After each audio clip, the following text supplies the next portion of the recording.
All right, guys, we'll see you next week. Until then, Adios.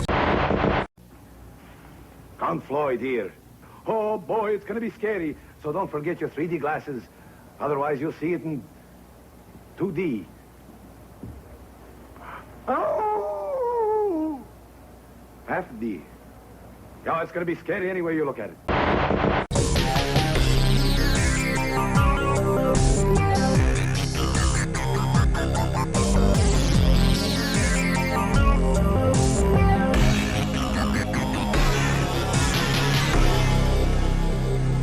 Conversations from the Dark Side.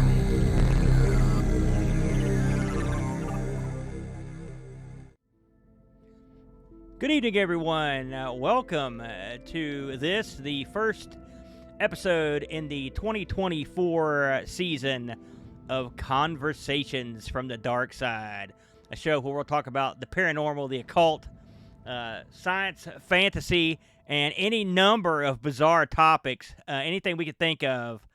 My name is Amigo Aaron. I'll be your co-MC for this evening. Today, I'm joined by a man that won't hesitate to suck your blood.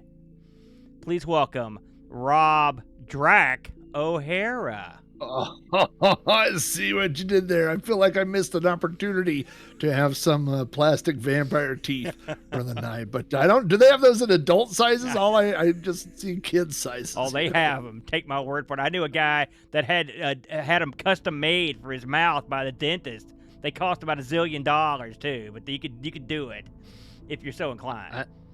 I think all you had to say is I know a guy, yeah, and I believe you. You know, classy Freddie Blassie, when he went to Japan, he played a character called the Vampire, and he had his teeth filed down in the fangs. And when he bit a Japanese wrestler on national TV, people in the crowd died. They died of fright. Yes, that's a true story. So, Really? in case you were wondering, the topic of tonight's conversation from the dark side will be vampires and vampire lore. We're going to touch on sort of the origins of the vampire lore through history, some modern stories about the vampire, vampires in film and our pop culture. It's all vampires all the time tonight, and it should be a lot of fun. Flack, why do you think that here we are in 2024? I mean, we got VR goggles. We've got, you could make anything you want in your microwave. You can have anything you want in your computer. You can do anything you want. Why are vampires still lingering in our minds? I think it has to do with vampires are scary, right? They're undead, they're monsters, they can hurt you or whatever, but there's also that romantic side to vampires. They can seduce you. They are very slick. They come in, they don't jump out from behind something, boo, get you, they invite you over and they come in, and they have all that. And so I think that is part of what plays into it. Plus, there's always that thing of being able to live forever. There's strings attached. I would say that we may talk about some of those strings, but just that, of all the monsters out there to be, wouldn't you say that being a vampire is probably, if you had to be a monster, would you say vampire is the best one? Yes, absolutely. In fact, if you don't count something like the Highlander, for example, which that's sort of like being a vampire without the having to drink blood. Of course, there's always the guys hunting you would be a bummer. But if a vampire, I don't know if you've ever read the book, The Vampire Lestat, but it was Tales of the Body Thief, the sequel. Lestat's being interviewed by this guy. Lestat's a vampire. And the entire book, the guy interviewing Lestat keeps bugging him. Come on, make me a vampire, make me a vampire, make me a vampire. And finally at the end, Lestat gets so mad, he just bites this guy. And the second he bites him, this guy becomes a jerk. And Lestat knew it was going to happen. That is me. I would just bug a vampire until they bit me. And then I would be the biggest arrogant jerk vampire of them all. That's the plan. I think, a lot of vampire movies, things like that, like it's always, like it's because they flaunt their vampirism, they're out there in the open, or they're murdering people in a town that's, drawing attention to them. Like, I think if you just go, live out in the sticks somewhere and invite the random homeless guy over and then have him for dinner, I think there's better ways to do it than the way that some of the vampires in the movies do it. The problem is clearly you don't live in the sticks, because there's not a big homeless problem out there. If a guy could live in a freaking barn. So I mean, if I thought maybe you're gonna say something like feed on livestock or something, or what you could do is just find a couple of hicks and just say, listen, here's some meth. You just occasionally come around and let me bite you before you take it. And let me tell you something. There'd be rednecks lining up at your door, ready to come down the pike. So that's the way we go down in the sticks. So we might as well just get into it, Flack. We've got a lot of different ideas for to talk about tonight. Now we think the best way to start. I think the best place to start, now this seems sort of generic, but I think it's something we have to do, is just talk about what is a vampire, what makes somebody a vampire, and what can or can't you do as a vampire. No, of course it's changed over the years, right? Like there's, it's kind of like the same thing with zombies, right? Like you had Night of the Living Dead zombie, right? But then you have eventually, but then people are like, oh no, these zombies could run. Like now you got fast they can zombies. Sprint. They run better than me. Yeah. No. Like that's depressing. You know how depressing that is as a human. So I think of the original vampire story as being Dracula. Yeah. Now, of course, we know now that in lore, vampires were around. There's evidence. Those types of stories like 1000 AD. You know what I mean? So it's the concept has been around for a long time, but as it went on, as it kind of became into Anglo-Saxon, I guess you would say, like history and things started getting added, like crucifixes, they can't be around crucifix. I guess I'd start at the beginning and say vampires are undead creatures, right? They live forever. They can't be out in the sun, right? The sun will kill them. So they only go out at night. They have to sleep in their coffin, right? And isn't there something about they have to have a specific kind of dirt or something in their coffin? I don't know if that's a part of it. Got holy water. That's a problem. What else? Occasionally, like a silver is involved. I've heard that one. Yeah. Oh, and garlic. Garlic was a big thing but then that kind of seems to get dropped over time. You know what I mean? Yeah. So it just depends. And then, of course, the big one, no reflection in the mirror. There's always got to be that shot in the movie or something. That's going to be the real tip. Like they'll get around the holy water. They'll get around there's always something. And then there's always the Twilight Zone thing, which is they can only come in if you invite them in. Oh, yeah. Yeah. Which I feel like I have eternal, I don't invite anybody into my house. Nobody's welcome. Nobody comes over here. And so I just feel like if everybody in the whole world's a vampire, and then they're all like, oh, there's that one guy that just doesn't invite anybody over. So you're incredibly lonely, but if there are vampires, you're safe. If that's what you're saying. I'll text with them. They can send me a text. But I don't want people.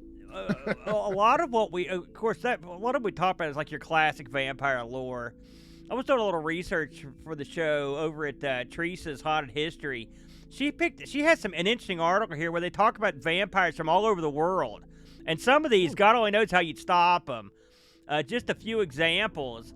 The Ataru are the Ashlandi vampires, but they drink blood through the victim's thumbs, which is whoa. That's kind of a weird one. Really bad for hitchhikers.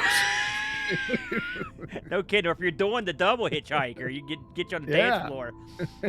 There's one called the Baytal.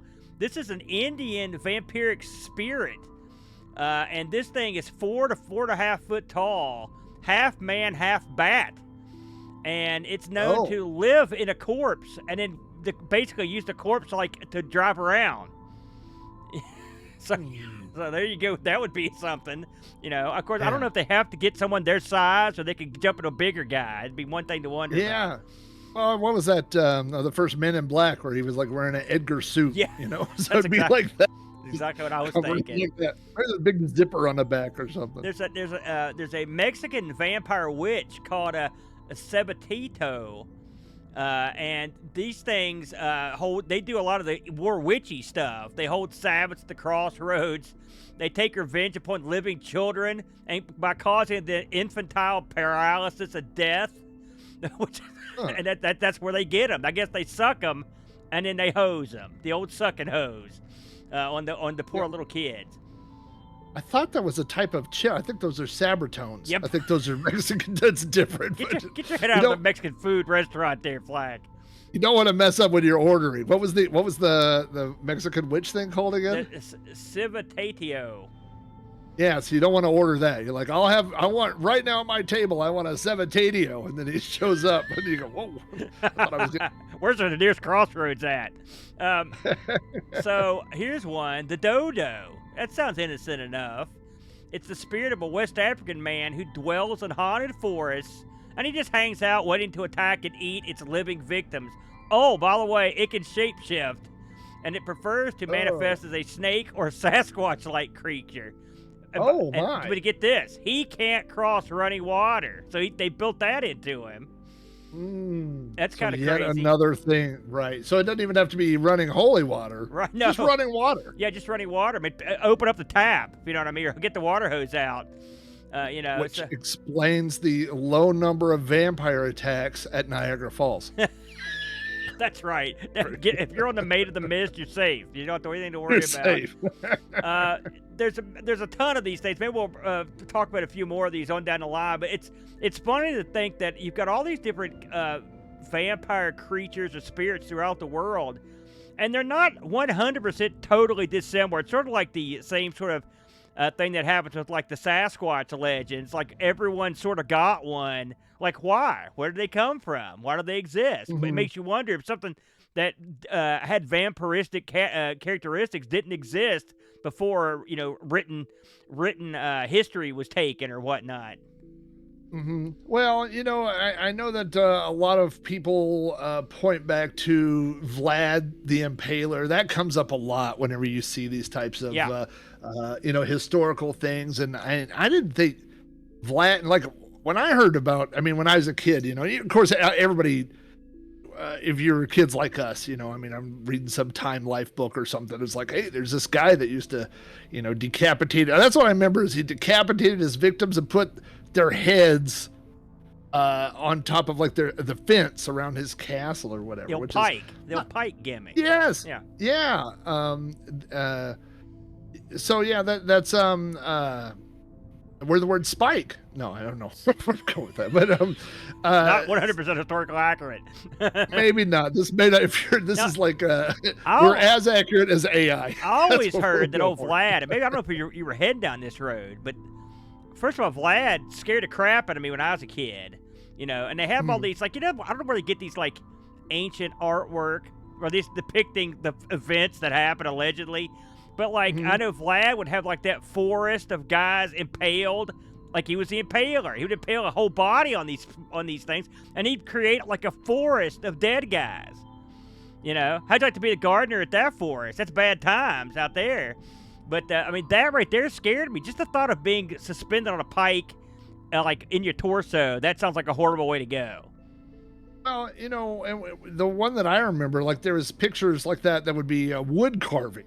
And that's what I used to think about is somebody spent, 6 months carving this picture of Vlad the Impaler, but yeah, so, and I think like, I don't know why, but like Vlad and then like Dracula and like all those words that kind of feel similar, you know what I mean? So, I know there's a lot of references back to him. I want to ask you what, like when you were a kid, maybe, or like, what was your first exposure to vampires? Like, do you remember like the first movie you saw with a vampire, or first, TV show or something with a vampire? Well, it would almost certainly have been a cartoon. It's probably a Bugs Bunny cartoon, or I mean, I can think of a couple that their Dracula appeared. Abracapocus, and he kept turning from a bat into a and the rock would fall on him. So, but I mean, the thing is, you're not scared of that guy. I mean, Bugs Bunny's humiliating this idiot. Sure, Same reason I don't run away from people with shotguns. But that's not a good life lesson from Bugs Bunny. But I think I've mentioned this before, but I mean, it's ingrained in me. The first time I was scared of vampires would have been at my granny's house. My granny had HBO, which we didn't have. We didn't have cable. And the adults turned on the TV, turned at the HBO, and they left the room. So they left poor idiot Aaron sitting there. And what was on the TV but Salem's Lot, the old Stephen King thing. And there's a scene in that, a couple scenes where the vampires are like flying outside a dude's window, Yeah. And I mean, and so it ruined my childhood in some ways, because until I was in high school, I couldn't sleep with my back to my own window in my bedroom. I was afraid the vampires would get me. And so, yeah, that one did a number on me. I still think about it quite a bit. It was a frightening scene. And when I heard they were remaking that, I was like, I'm not going to see that. So, yeah, that's the one that occurs to me. The worst thing about that scene was that he was on the second floor. Yeah. You know what I mean? So now you're not even safe upstairs. I think they redid that, or they kind of did the same thing in The Lost Boys. I want to talk about Lost Boys, but it was the same thing where, the brother who is a vampire, all of a sudden he's knocking on the kid's window on the second floor. Like a second floor, you're supposed to be safe. That's the rule. I remember, like you said, Bugs Bunny. For some reason, there's certain cartoons that I remember showing. Like, and the way that my house was set up was out the front window of my house, you could see the whole street, and that was the way that the school bus came. So I could wait in my house, and then you would keep one eye on the window, and when the school bus turned the corner, time to get your books, your lunchbox, whatever, and head outside. So I could wait for the bus in my house. So I always watched cartoons. And I remember watching the Groovy Ghoulies. I loved the Groovy Ghoulies, which were, I mean, it was basically Laugh-In, but just a cartoon, and everybody in the show was monsters, So there was a Frankenstein guy, there was a skeleton. I think the skeleton was Bonaparte, and he was dressed like Napoleon. He had the big Napoleon hat, But yeah, there was the DRAC. There was a vampire in that, and so I remember that. And the other thing is, when I was a real little kid, my dad bought me a couple of, they weren't comic books. They were books, but they were graphic novels. You know what I mean? Yeah. Like all the artwork was black and white. I remember that. Yeah. And he bought me Frankenstein, and he bought Dracula. And so at a real young age, I remember reading that and just flipping through the pages and being like, well, this is terrible. This is not something I need in my life.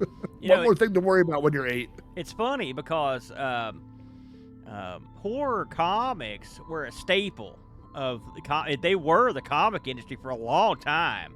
Like in the 50s and in the 60s, EC Comics, where of course, this is where you get your creep shows and your that sort of stuff. That's came from the pages of those comics. And so, if you go back and look at those things, and having not seen the one you're talking about, I can tell you, having seen a couple of these as a kid, they scared the crap out of me. The art was graphic, and the subject matter was violent. I mean, it didn't necessarily show you ultra violence, but it was violent enough for a kid's imagination to fill in the blanks. Yeah, oh yeah. But these were very popular, and then of course the comic code came around, and it literally neutered those things overnight, and it pretty much killed off horror comics. So it's. I'm not terribly surprised that that's not your first exposure. I wasn't into comics when I was a kid, so I didn't go that route, but I'm sure a lot of kids were exposed to all the monsters just exactly the same way.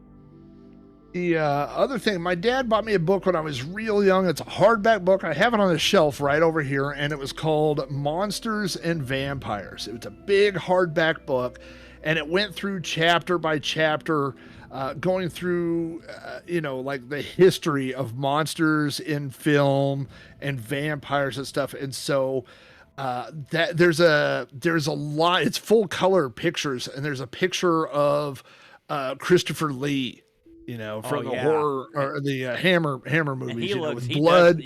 and his eyes had that. Yeah. He looked all blood. Man. I don't know if they put contacts in his eyes or if he could just do that on command. But he is a creepy looking dude when he's in vampire form.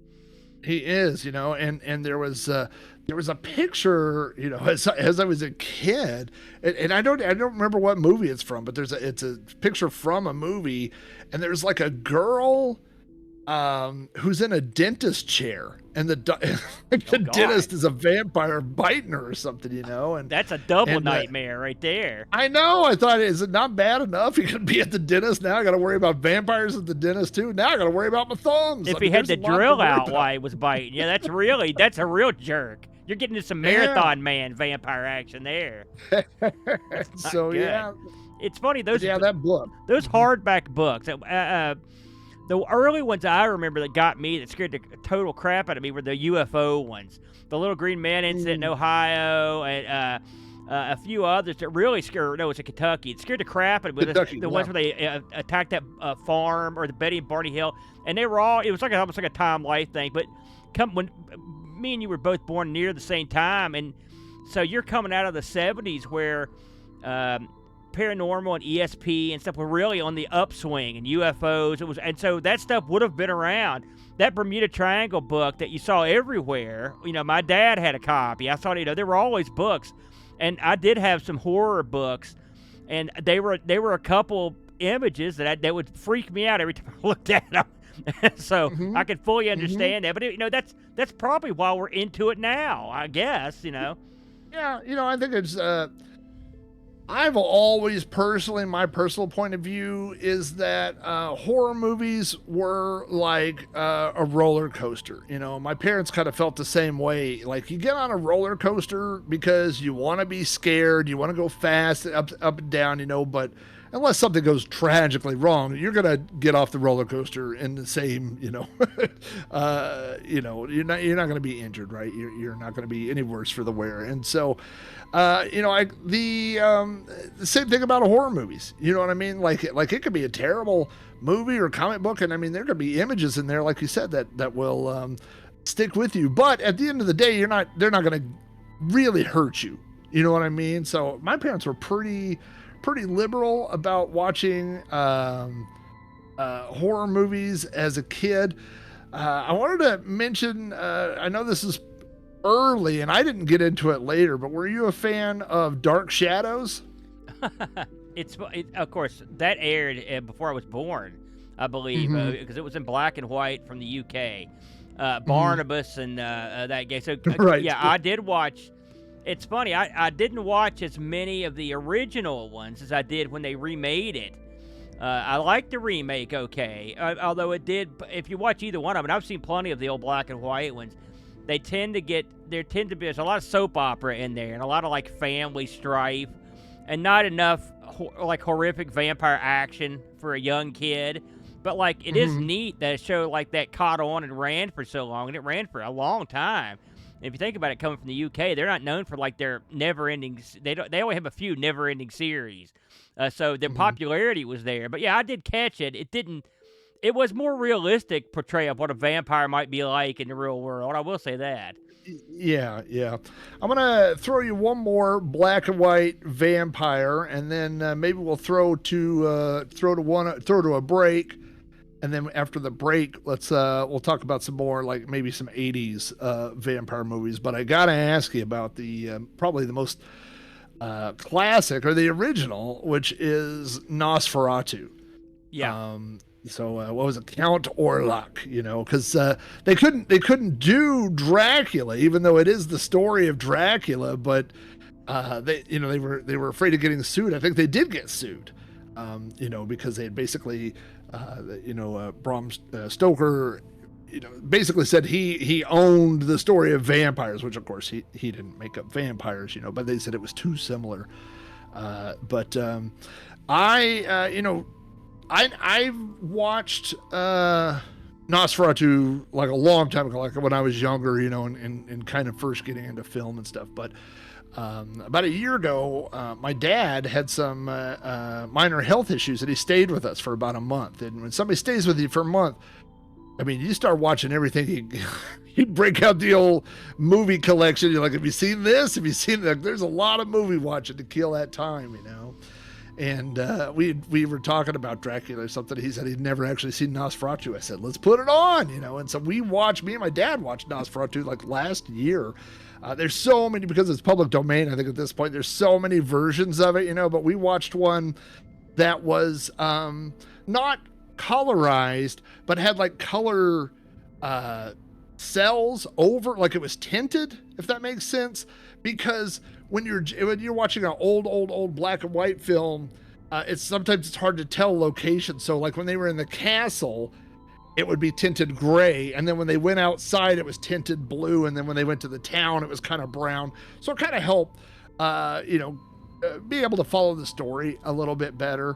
But when I was a kid, I remember watching this special about monsters and stuff like that, and they showed. So I had not seen Nosferatu at that point, but I saw the clip, you know, the famous clip, yeah. Going up, you know. In fact, I just saw on, I think it was like a Facebook ad. It's trying to sell me stuff for Halloween, and there's a Nosferatu silhouette thing. So it's shaped like that, like, you know, where he's coming up the steps. And then on the other side, there's a candle holder. So you light a candle, and it makes the shadow on the wall. Pretty good. I like that. Right. I go, that's what I need, more nightmares. Yeah. You know, so that'd be great. But were you a fan of Nosferatu? Did you watch it back in the day? Have you seen it? I wouldn't say I watched it back in the day, but I've seen it in, say, the past 10 years for the first time. I mean, I'm like you. I'd seen the famous clips of him sneaking around or him going up in the puff of smoke. You know, and when you see, he's another guy you'd see pictures of all the time. And I think it was Max Schreck that played that guy. Mm-hmm. And, man, that thing was filmed so long ago, but the effects in it are, I mean, pretty chilling. I mean, he is one creepy-looking sucker in that outfit. And it's scary. He is that's a frightening outfit. When it's funny, it carries over to this day. When you watch the show, you just marvel at this guy like walking around. It's like, holy smokes, what a freak, you know. And so it's back creepy. in the day, you didn't have CGI. You didn't have. I mean, that's a big thing I always harp on. So you had the actor and you had the makeup, you know, and you had to sell this thing, and he sells it. Like I mean, what's funny is if you watch it, because he looks like you see the pictures of him as Count Orlok, you know, or as Nosferatu or whatever. But there's scenes where he's just walking around during the day, like, you know, and he just looks like a crazy guy the whole time. It's really fun to watch, you know. Yeah. And you know, my wife and I have been married so long that we have all these little inside, you know, things like something from a movie, and we'll just pick it up and we'll say it. So it's just funny to us. But in Nosferatu, the one guy, the bride to be, you know, or whatever, her husband's name is Hutter, Hutter. And the version that we watched, it had this real kind of fancy font for all the text, because it's a silent film. You know, I don't know if I said that, but it's a silent film. And so every time she says Hutter, like she would just lay down like she was fainting, and she would go Hutter like that. But the way that the font was written, it looked like she was saying butter. So, I mean, we'll be in the living room, and then we'll come in, you know, from work or something, and my wife will just lay down on the couch and go, butter. So that's our takeaway. You know, Nosferatu. what makes me sad about Nosferatu is just a personal gripe. We have a very rare, world famous organ in town. It's in this church. I mean, it's super rare, like there's two on Earth. And what they do is once a year they will show. They'll have like a silent movie night. I went last year, and it was real fun. But the year before they had shown Nosferatu, and it won't be being shown again because the church people didn't like the fact that it was shown in the church. That angered them. So I had one shot at it, but I didn't know about it. I blew it. But I'd like. That is the great, having the actual musician accompany the actual film is. Yeah, we saw that a would Buster be awesome. Keaton movie like that. It was outstanding. You know, it was really. It makes the thing go better. With all that said, we're going to take a quick break for our sponsors. We'll be back in a few minutes, and we'll probably talk about a little more modern vampire action. So stand by. We'll be back in 2 shakes. You are experiencing Conversations from the Dark Side. Just a gravel star on a mountain road. From all the tales I've been told, there's a monstrous ape soaked in sap atop a genuine 50s tourist trap. Step right up, that'll be $6. And when the tour bell rings, you gotta trust your luck. No hypertension or vertigo if you wanna dive in that mystery hole.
You are experiencing Conversations from the Dark Side.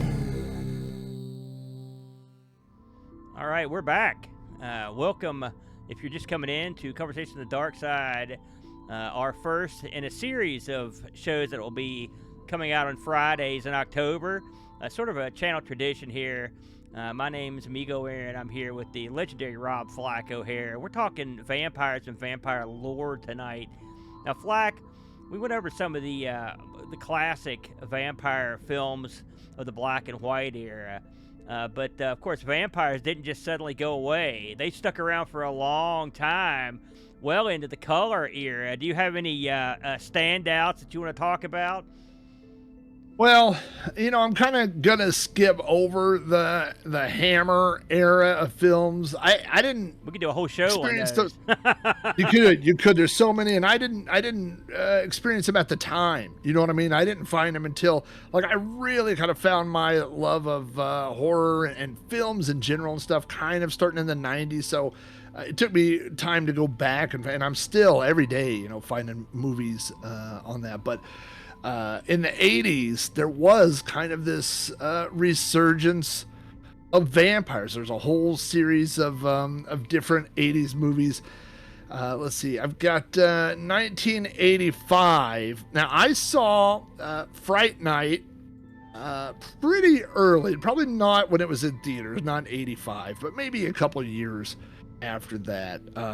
But Fright Night is what's funny is I just recently watched Fright Night like a couple weeks ago, and I didn't realize, or maybe had forgotten, how similar structure-wise it is to Lost Boys. It's very similar. You've got the teenage kid moves into a house. He notices next door there's some kind of weird going on, and by weird I mean there's a guy dragging a coffin around, and there's people, you know, going over there and leaving, you know, in bags and stuff. And on the news, they're reporting that there's this rise in murders. And he kind of puts two and two together. He looks through the window and he sees, you know, he thinks his next door neighbor's a vampire. And so, you know, he calls the police. The police come to investigate, and they laugh it off, you know. And so there's one guy left for him to call. And it is, I think the character's name is, is it Peter Vincent? Yeah, it's Peter common, Vincent, yeah. the fearless vampire killer.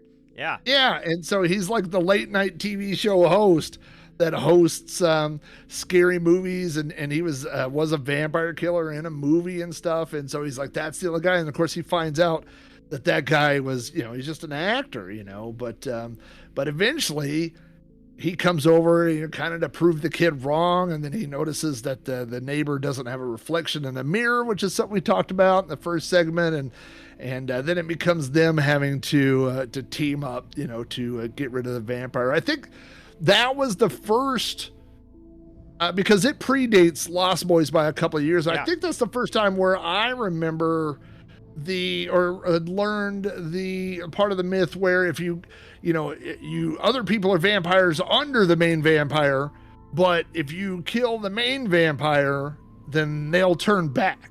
Like and if it's been less than, or maybe if it's they haven't fed yet, or if it's less than 24 hours or something, but there is a certain window where if you kill the head vampire, everybody else goes back to not being vampires, so. It's funny because if you think about the end of that movie, not to spoil it, but they finish off the vampire, and he's already turned a couple of the main character's buddies into vampires, and that his chick unvamps. But his buddy Evil Ed, it doesn't work. He's still a vampire in the movie, if you'll recall. Yeah. And he gives him the business. It's funny. Fright Night was a movie I didn't see it anywhere near 85 because I saw the commercials for it. I ain't watching that. That looks scary as heck. But I did catch it later, and I really loved it. I mean, I'm a big mark for Roddy McDowall. I love that guy. I love him in everything he's done. Everything from like Columbo to Caligula. I liked everything he did. And he is he loved this role. I was at a cast reunion at a Scarefest event for this movie, and so a lot of the cast was there. And of course, Roddy had passed away, but I talked to the director about working with Roddy, and they talked about how much Roddy loved it, and Roddy talked about it too. He loved the Fright Night movies, and he said they were some of his favorite things to do. And he actually kept the props from it. He also shot a bunch of 9mm film on set that they've never recovered. They've desperately looked for it to try to recover it. And so a great movie. And it's funny because I personally, this is just me, I prefer the sequel substantially over the first one. I think the sequel to this is even better than the first one. In the sequel, the vampire's sister comes to claim vengeance on Brewster for killing off her brother, and the sister already knows that this guy killed him, and knows that he knows that she's a vampire, so they just screw with him, and eventually they sort of start turning him into a vampire. But the second one's got a lot more funny parts in it, and Peter Vincent's really on point in that one too. So if you haven't seen the sequel, I highly recommend it. Oh, it's outstanding. Right. It's a real winner. But yeah, I think this is a real good flick. A good choice there. So that's 85. 85. We also have Transylvania 65000, which was not. I remember. Is that Ed Begley Jr.? I've never seen this one. I'll be honest with you. This is one I never saw. I that's why I skip over that. But 2 years later, we get what, for people our age, for Gen X kind of people, I think the vampire movie, which is Lost Boys. I mean, we could do a whole show about the Lost Boys. I could do a show about the Lost Boys soundtrack, which I added. The soundtrack, it was a lot like The Crow. The soundtrack actually outpaced the film in awesomeness. It was. Or the Mortal Kombat. Great. Great soundtrack. And the thing about Lost Boys, well, I mean, there is a lot of things to talk about Lost Boys, but what is there to say? Yeah, you got the Coreys, the two Coreys, Corey Haim and Corey Feldman are both. Corey Haim is, the main kid, and then Corey Feldman and the Frog Brothers? Yeah.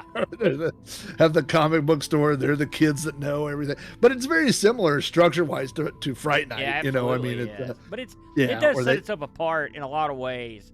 Because, for example, my favorite character probably in the whole movie is the dude that's the vampire.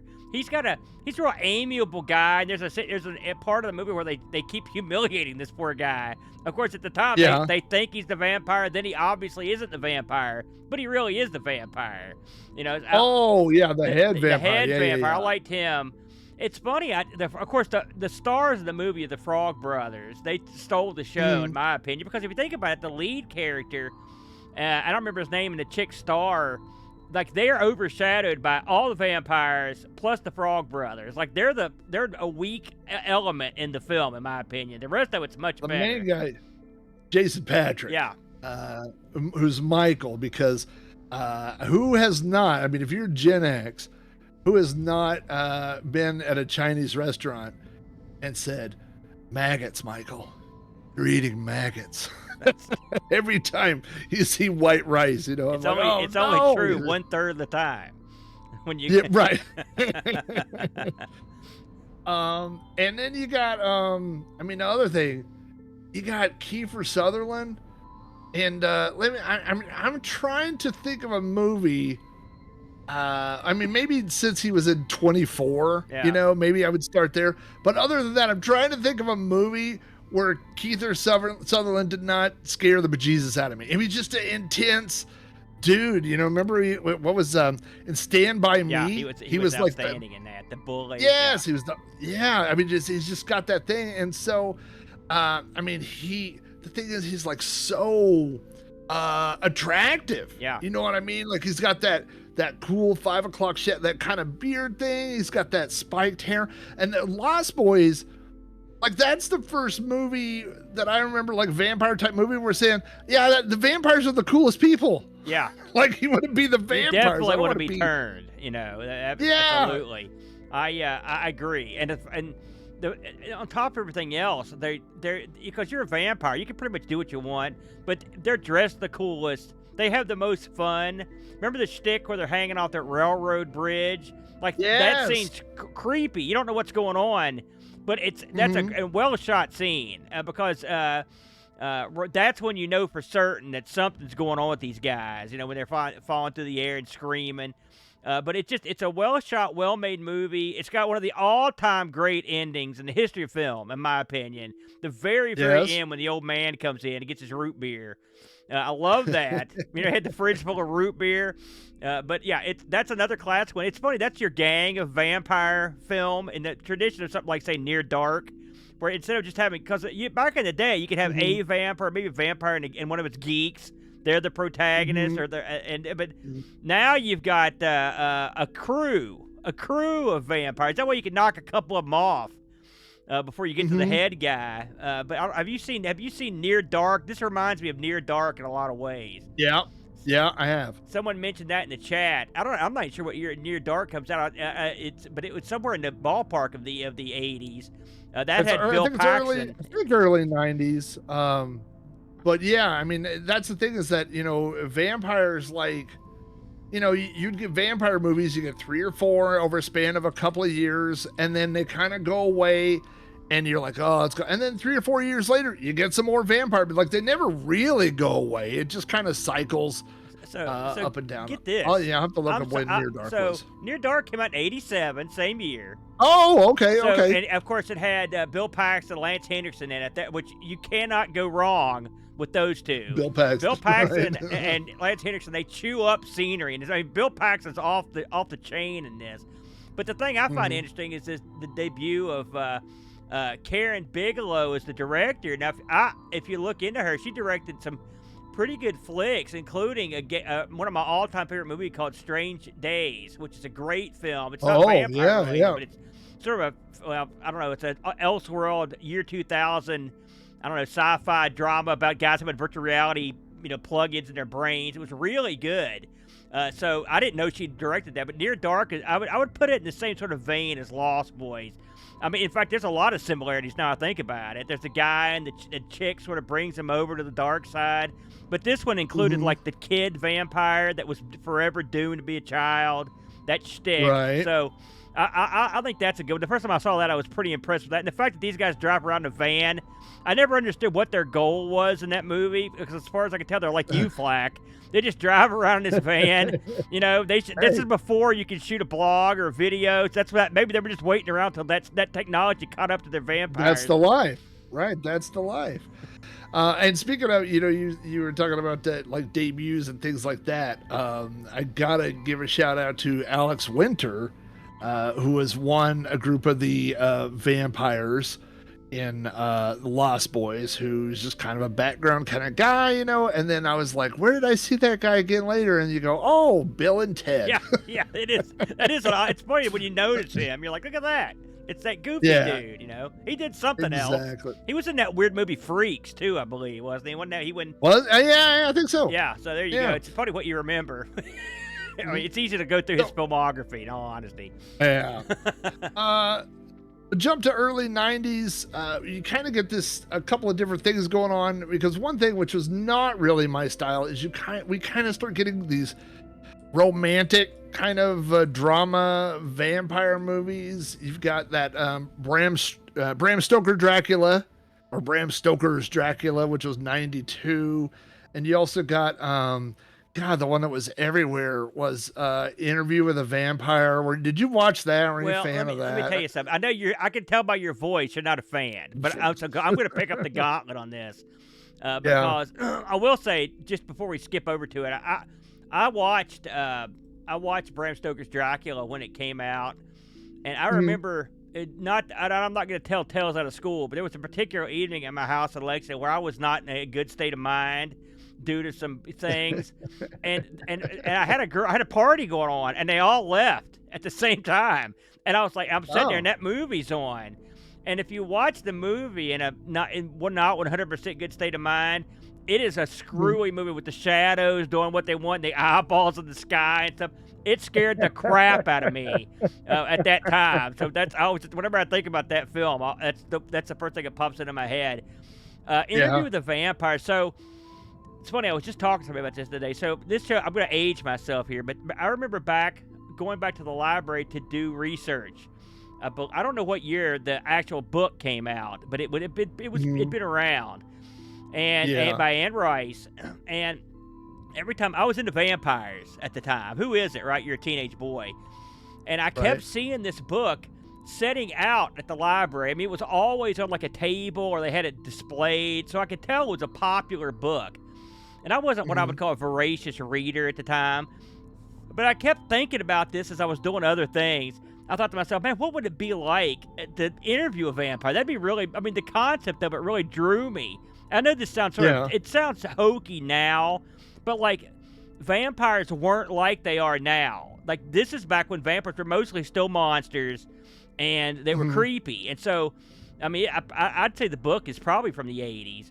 And so I finally lent it out and read it, and it really spoke to me. I mean, I really got into it.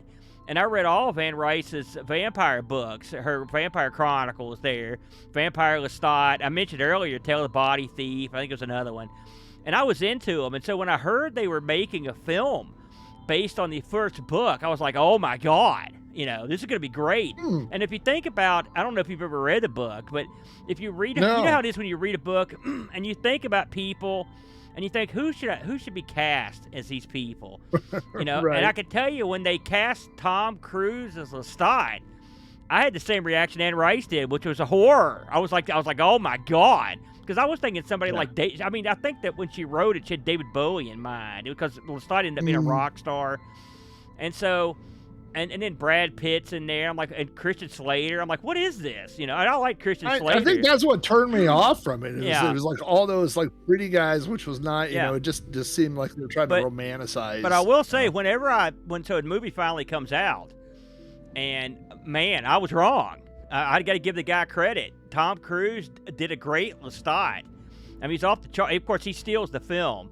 And if you've read the book, the part that Brad Pitt played is this real whiny, whiny, woe is me, loser vampire that Lestat keeps mocking relentlessly because he's such a whiner. And Brad Pitt played that part perfectly. But the star of that movie was the girl. She was off the charts as the young vampire in that, which was, again, that was a pretty foreign concept back in the day. And so this movie, now they changed the very, very end of it, but it was pretty faithful to the books. I really, really enjoyed the movie. So I don't know if you've seen it, but you might dig it. I'm gonna have to revisit it. Because you were gonna bury it, weren't you, Flack? I could tell by the way you were leading into it. You're like, here it comes, a garbage movie. Because I didn't want that. You know what I wanted? Was Buffy the Vampire Slayer. That's what I was, which was. Did you see that movie? I saw it in the theaters, like 92. Yeah. And I remember.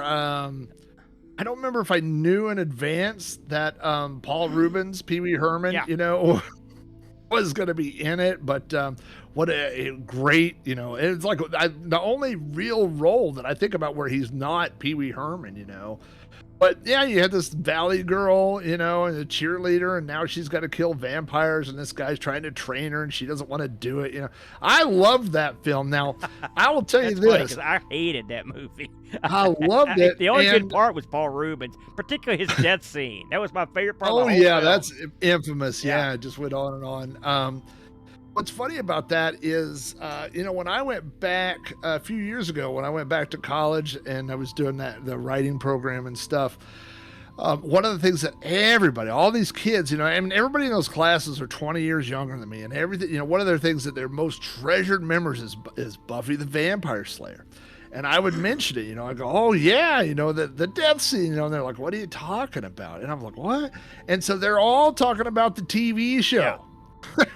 Which I didn't see. I was like, why do we need a TV show? We had the movie. I don't need to see it. The TV show, I wrote this down, ran for 7 seasons, and people talk about like it's the greatest show of all time, and it may be really good. I don't know. It just, that wasn't really my era.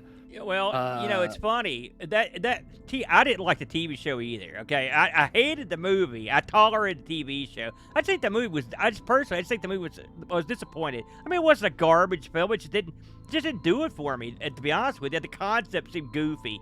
So when I heard they were making a TV show out of it, I'm like, how did this get a TV show? I don't remember being that successful a film. Like, how far could you run with the concept of a cheerleader vampire killer? Well, they ran pretty far. Well, they ran a long time. I didn't realize that they were getting a top shelf up and comer, that's the show that really kicked off Joss Whedon's career. Now he kicked his career to the toilet a few years ago, unfortunately, because of his idiocy. But I mean, I love Firefly. It's one of my favorite shows of all time that he did. He also wrote the original Avengers movie. So I mean, the guy's got chops. And I've been told that if you sit down and watch Buffy and get into it, the drama and stuff, that's what makes people come back. The dialogue, the drama. The concept that it was not good enough for me to sit through it. My buddy Hose is a huge Buffy guy, so I can see why a lot of people are into it. But I'm like you, it didn't appeal to me in any way. Yeah, I didn't need 7 seasons of it, No, but, it's astounding. I got a few more. Oh, yeah. And like I said, people talk about it very highly, so there must be something there to get into, but it just passed me by. I got a few more to kick through here real quick, and then we'll go to another break, and then maybe we'll talk some more about some different vampire lore, maybe local stuff or anything. Yeah, that sounds good. Let's see. We've got I don't have too much to say about Blade. I remember Blade was a big deal. I didn't like it. I didn't like the comic. I didn't like the character. I mean, it was. Yeah. I will say, if you're gonna make a Blade movie, they made one as good as you were gonna make it. But I'm just not a big Blade guy. But I thought the movie was okay. Yeah. I thought the fact this started the trend of vampires as ultra geeks. Like in the old days, like one vampire would mow down like 100 men. In the Blade movies and the comics, just for whatever reason, I don't like them. It's like Blade mows down vampires just like they're geeks. Yeah. Like they just mow them down. It's the other way around. I hate that.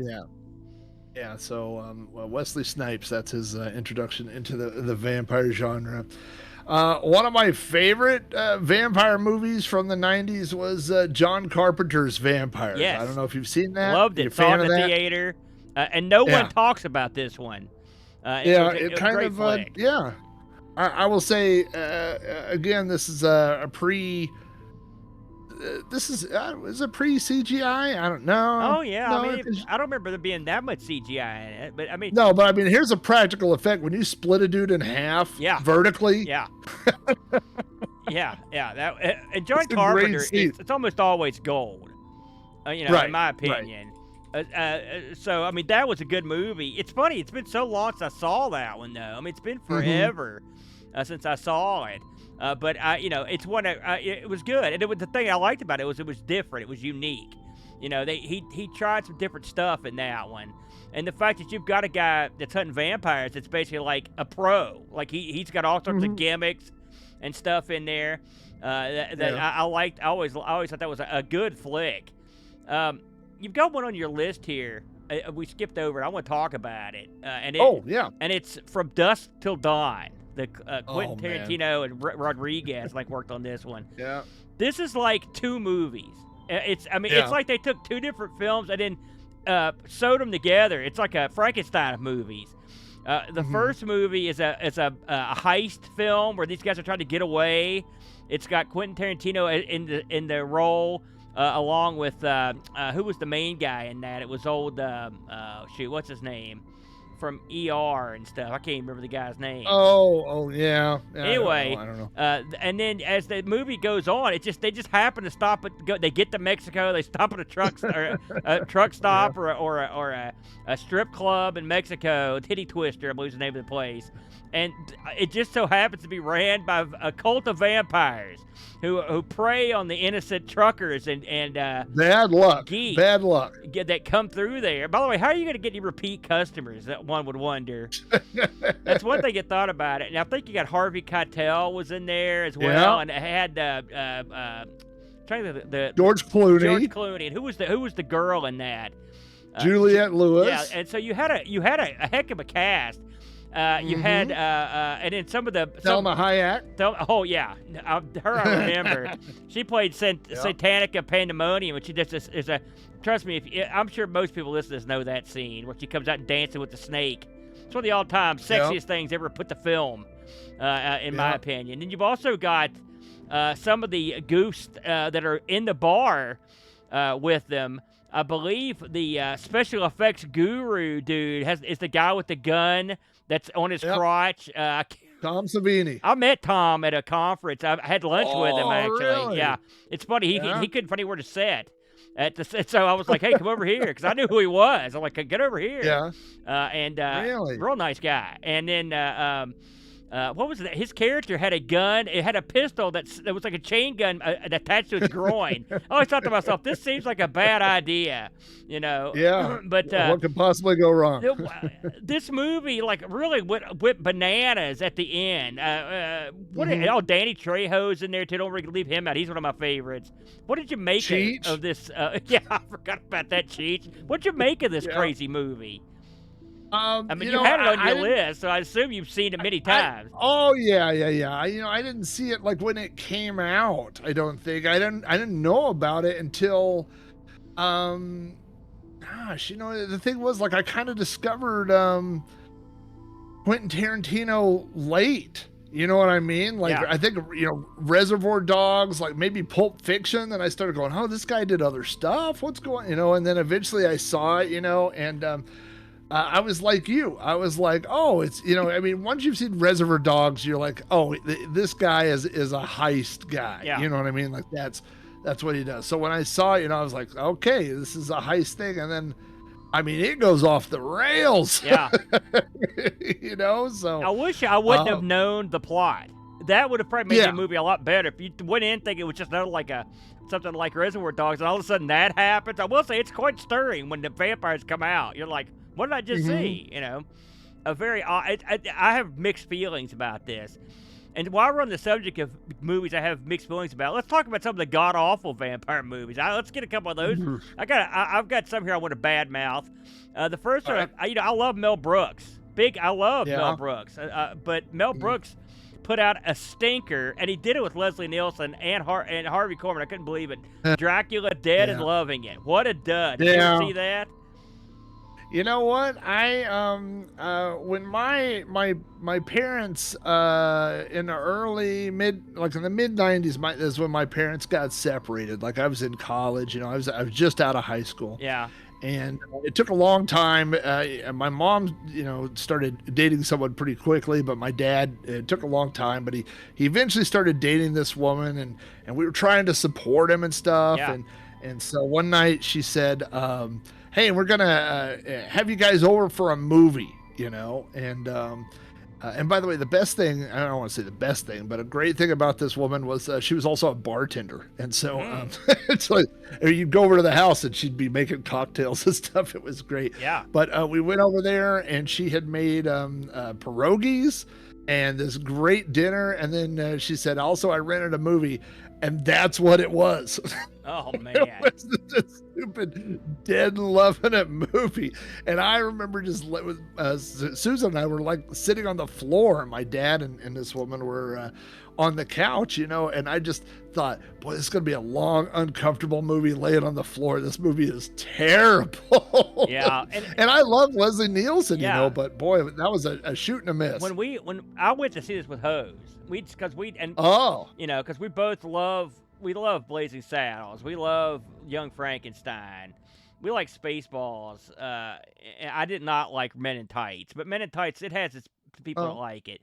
But Yeah. I thought to myself, this one can't miss. So Right. boy, were we disappointed now. Another one I want to throw a little shade on is Vampire in Brooklyn. I don't know if you ever saw this one.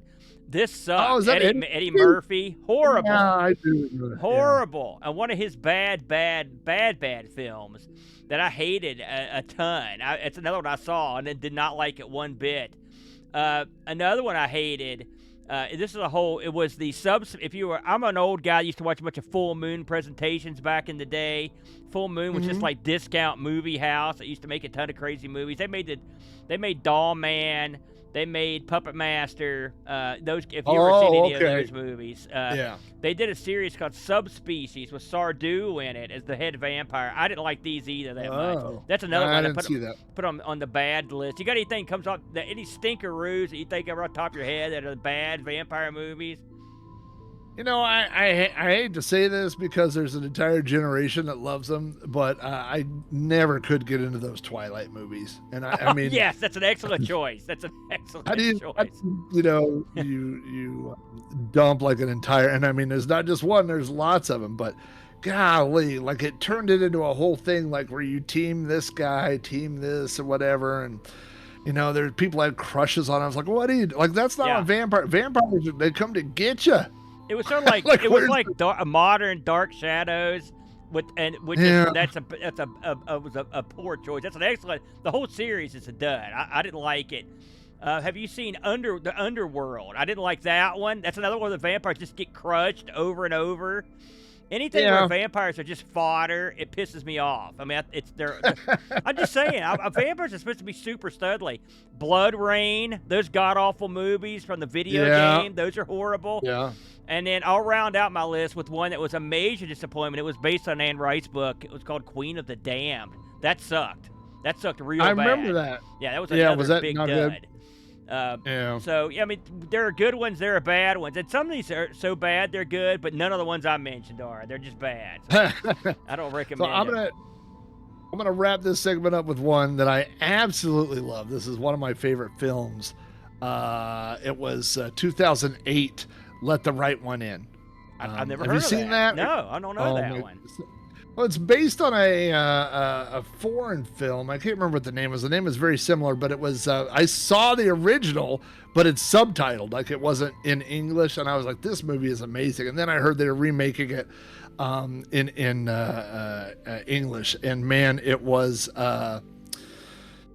Golly. So I mean, I don't want to spoil things, right? Yeah. But essentially, there's a young boy and he's getting beat up by bullies, and this girl who's his age shows up, and I mean, she wipes the floor with the bullies. She takes care of the problem real lickety split quick like. And these two become friends, right? But kind of what you see happening is that he eventually is aging and he kind of gets older, and she never does. And so she is, yes, she's a vampire. And so, there's a thing where at the beginning she's friends, with this old man.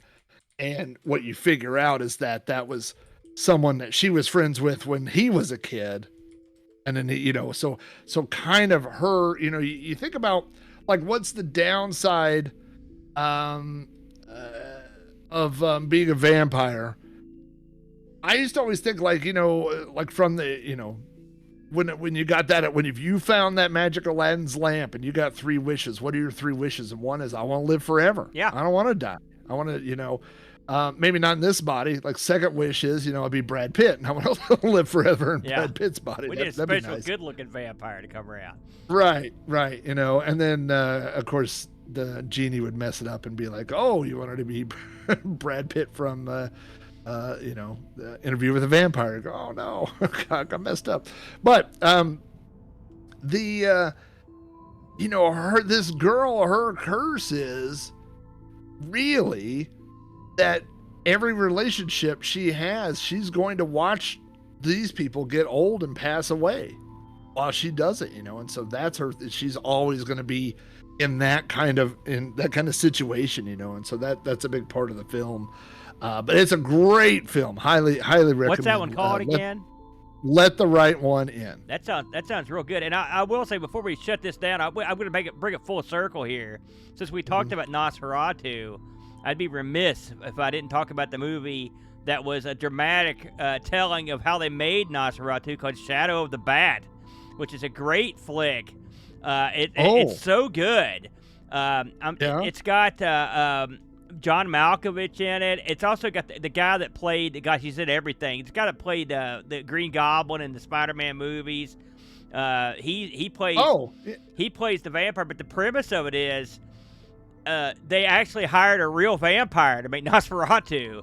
And so as they make the film, he'll be like, do we have any more scenes with this chick? And the guy's like, no. And then he goes and bites her. Like, do we need the Foley guy? So at the end of the movie, they've only got like 4 or 5 guys left to film it because it's a great movie. What's the name of that? It's called Shadow of the Bat. Shadow of the Vampire. Excuse me. Shadow of the Bat's it's a Batman episode. Shadow of the Vampire. Okay. I highly recommend this one. I mean, it won a lot of awards the year it came out. And William Dafoe, that's the guy that plays the vampire.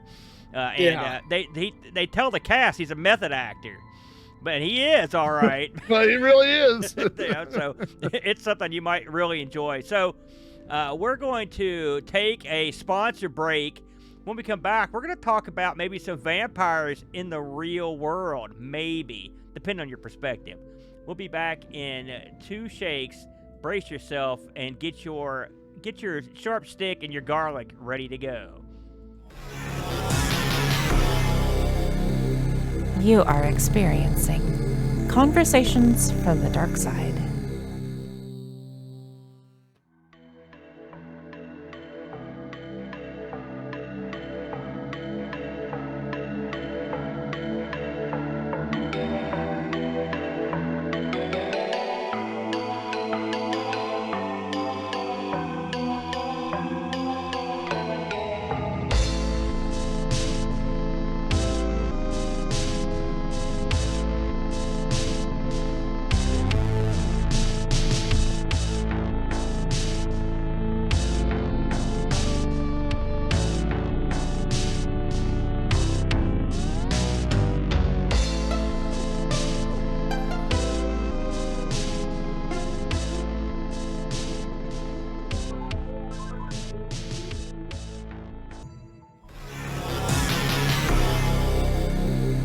You are experiencing Conversations from the Dark Side.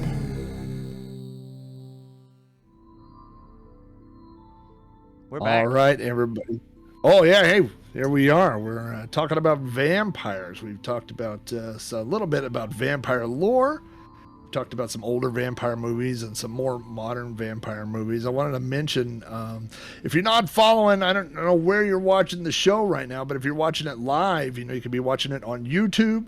There's a chat there, but you can also watch us on Twitch. We'll be doing this every Friday, the whole month of October. We're going to be doing these shows at 8 o'clock Eastern. And so if you're not, you don't have to be a member of Twitch to go watch the show live there. You just got to go to the URL. But if you are signed into Twitch, you can comment along and ask questions or make comments and stuff. So we've had some different comments. One that just came up during the last segment was from a regular Texas foosballer who asked if we have seen The Invitation. I have not seen that. I think I just looked it up. It's 2022.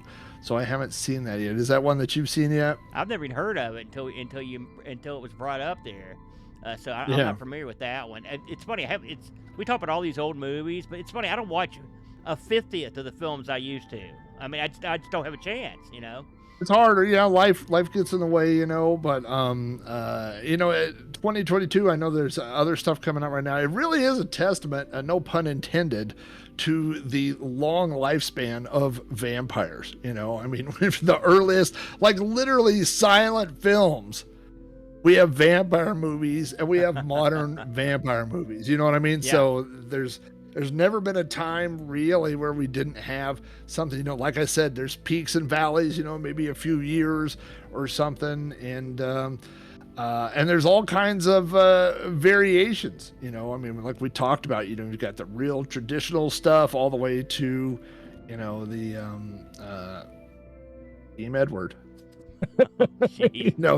Those types of things. So but I guess that's one thing about vampires is that you have that those core rules, right? Like you gotta bite people on the neck, you gotta stay away from crosses and sunlight and stuff. And by the way, this is something that I think I saw this like on a meme or something once, but it was a vampire who had come out at night.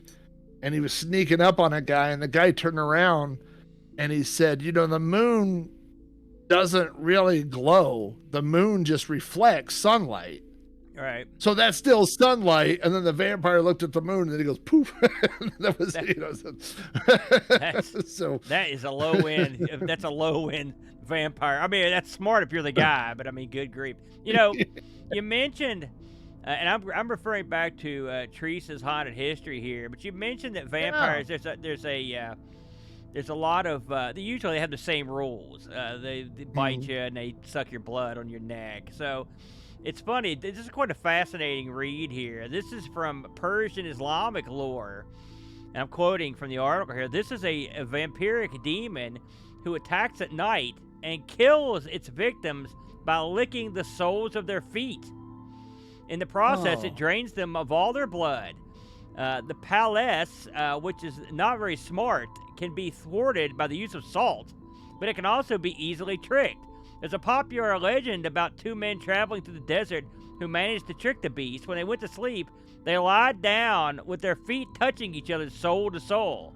The beast came upon them in the night. It could find no souls to lick, and they managed to make it to the next day. How would you like to be turned into a vampire, Flack, and then the head vampire informs you that, oh, by the way, you're the kind of vampire that feeds by licking people's feet? How does that grab you? I mean, I feel like I've just added something to my new terminology, my new insult. I'm just going to call people a soul licker. Very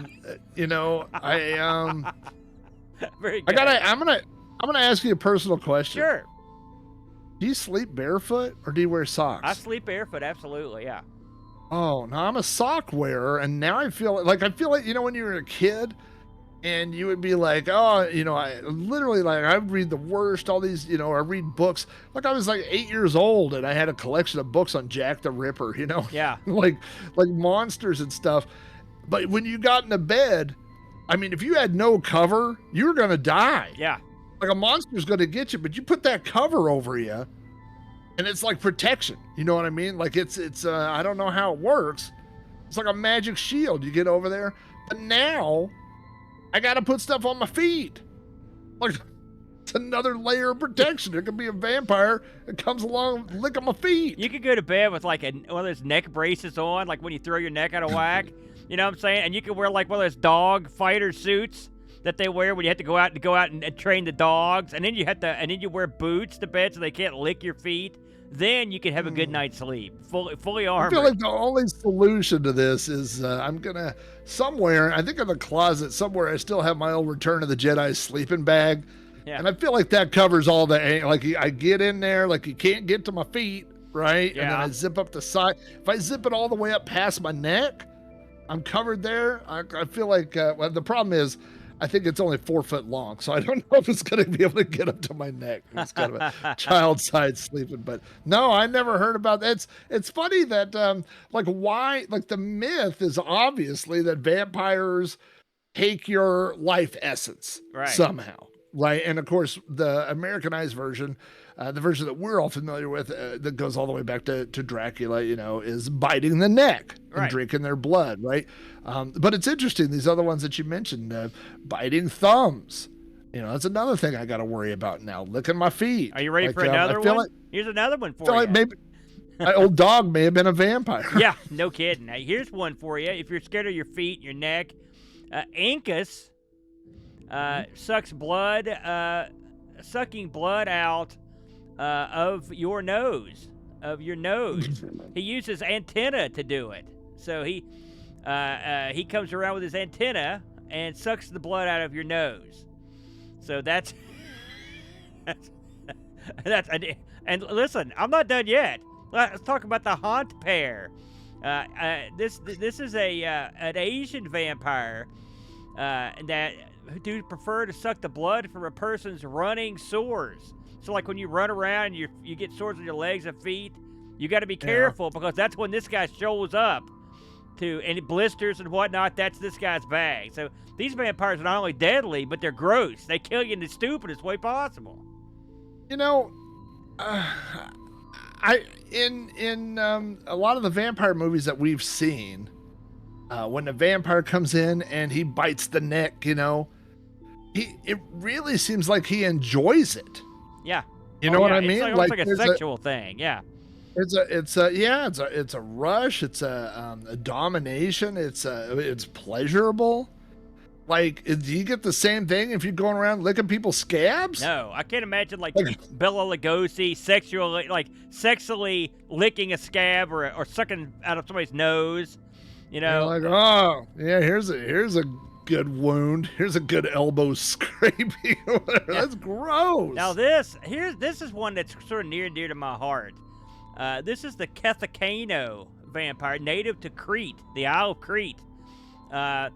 At first glance, the Kethekano just acts like an annoying drunk, So you can that could be any college town I hang out in. He hangs around outside bars and pubs, and he's grinning. If you see him and he sees you, and he'll start to smile bigger and bigger, and you get to see his rows and rows of extra teeth. Then he spits blood into your eyes, blinding you.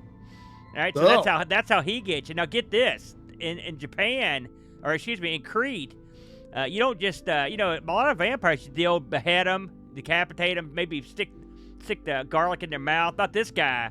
Once you decapitate him to make sure he's dead, you've got to boil his head in vinegar. So there you go. There's a lot involved in this. There's a lot of, and in the movies, when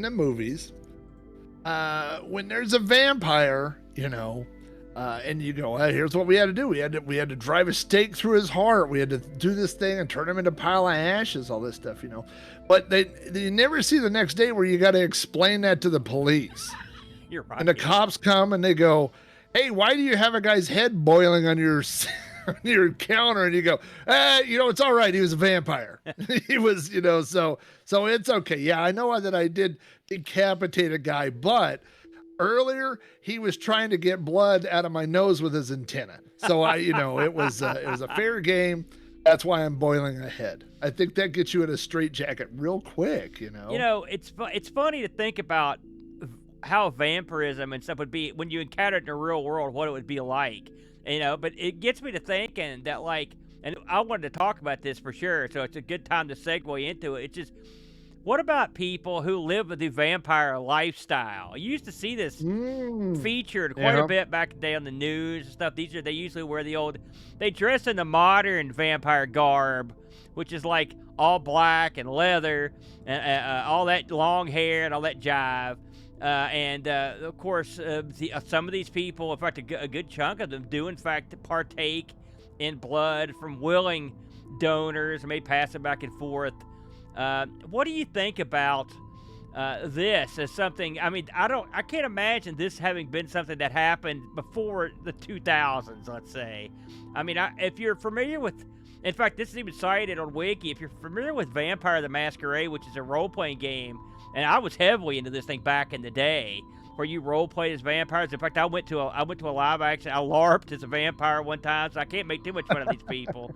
So that sort of the guidebook to living that lifestyle was sort of in the role-playing game on the pages of this thing. I know a lot of people use this as a jumping-off point. What do you think about this phenomenon, Flag?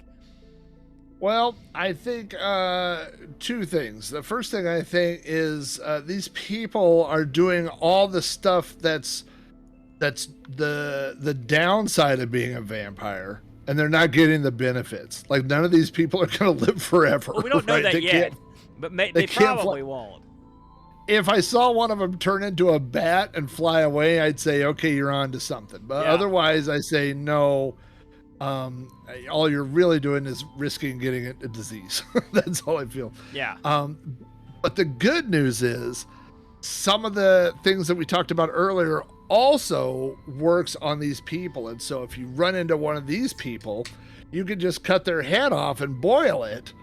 And they're not a problem anymore. One thing's for sure, you do not invite them into your home. I tell you that right now. Don't invite them in, and wouldn't surprise me if they lick each other's feet and occasionally bite people's thumbs. So I don't know. There could be a whole thing. No, you know what the thing is I guess I would say, like, there's all.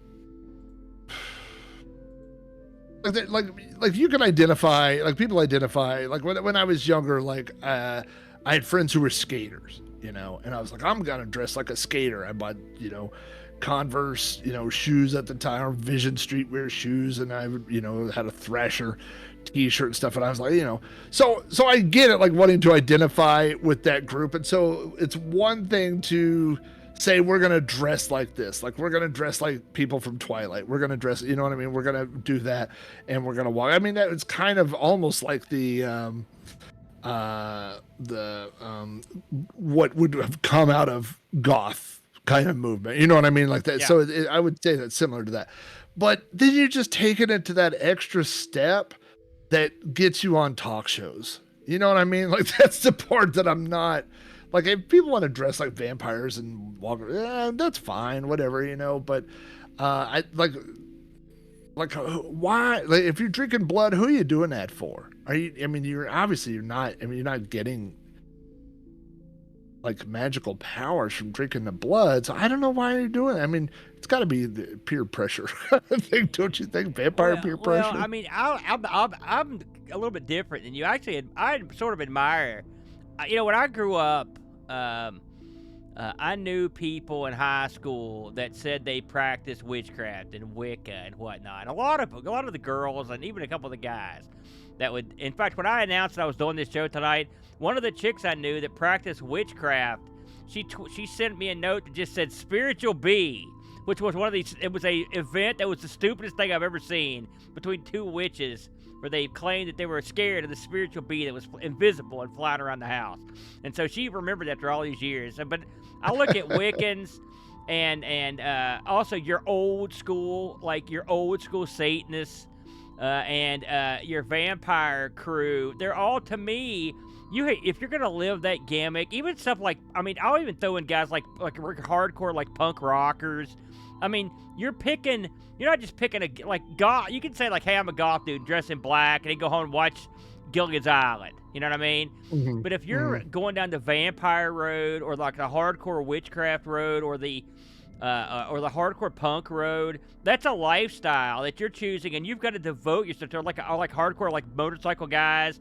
Like, that's a lifestyle you devote yourself to, and it's no easy task. And so the one thing you can't question on a lot of these people is their sincerity, their belief, because they believe it enough to make incredible sacrifices and risk humiliation and risk being separated from their family by choosing this what people consider a very avant-garde lifestyle. So I'll give them credit on that. But you're right. The problem is, at the end of the day, and listen, I'm not here to crap on anybody's religion or their beliefs, but it's a lot like, I look at this sort of the same way I look at Bigfoot. Like, I'm willing to believe just about anything, but I'd like to get some action here. Show me your stuff. You're right. If I'm going to go to the trouble, because you've got blood drinking vampires, and you've got the spiritual, psychic, draining vampires. That's just, some of them do that gimmick, and some do a combination of that. I want to see something happen. Like, what are the benefits of this? And don't just say it makes me feel good. I mean, you can feel good any number of ways. I want to see what it happens after you do this, and I've yet to see any proof that anything happens that makes a difference. But here's what I will say, and I think this applies to a lot of those different things that you talked about, like the different types of lifestyles. I would say the vast majority of those people are not hurting anybody else. Right. You know what I mean? Now, they may be affecting, their family relationships and things like that, but like, I've never been approached by someone that's like, hey, can I lick your feet? Or, can I drink your blood? Can I like those, like, of all the people that I have problems with in the world, they're not one. You know what I mean? So if they're doing their thing, I don't have a problem with them doing it. I don't fully understand the desire to want to do it, but I'm like you, like if they are that into it, and that goes for all the stuff. I mean, like, just like what you were saying, like Wiccan. Like, I had a friend who was like, hey, I'm Wiccan, and I do the, and I was like, doesn't affect me. Yeah. Knock yourself out. You know what I mean? So whatever makes people happy. It's tough for me to see how that would make people happy, but now there is something I don't like about it, and I can group a bunch of people on this. Listen, I grew up in the age of a fellow named Anton LaVey. Okay, he was the King Dong of vampires of California. California Satan worshipers. This guy looked like he was pimping. He looked like the devil. He looked like Ming the Merciless in like a really good, nice suit with a bunch of jewelry and rings and crap and robes. You know what I mean? If you're going to be a vampire or a witch or whatever, like, come on. You're already going almost all the way. Like, spruce up the wardrobe.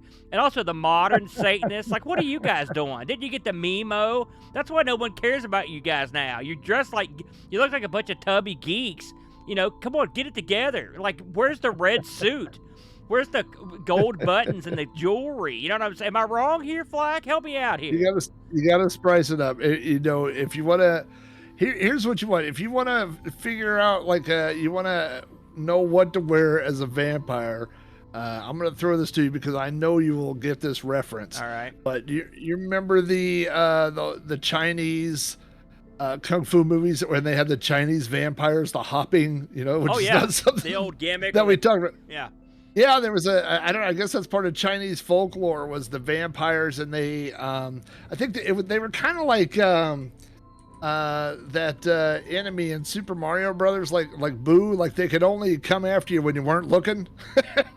So when you looked, they would all be frozen. Then when you looked the other way, they would go hop, hop, hop, hop, hop, hop, hop, like that. And it's very strange to see, vampires, like how what started, thousands of years ago, how that morphed into a slightly different version of vampires in another culture.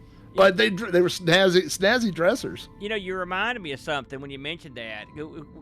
we were talking about movies earlier, and one we didn't mention. You sort of said you were skipping the Hammer stuff, but I'm going to call it back because we didn't. We would be remiss if we didn't discuss, since you brought them up, the legend of the 7 golden vampires, which was a very rare Hammer crossover with the Shaw brothers.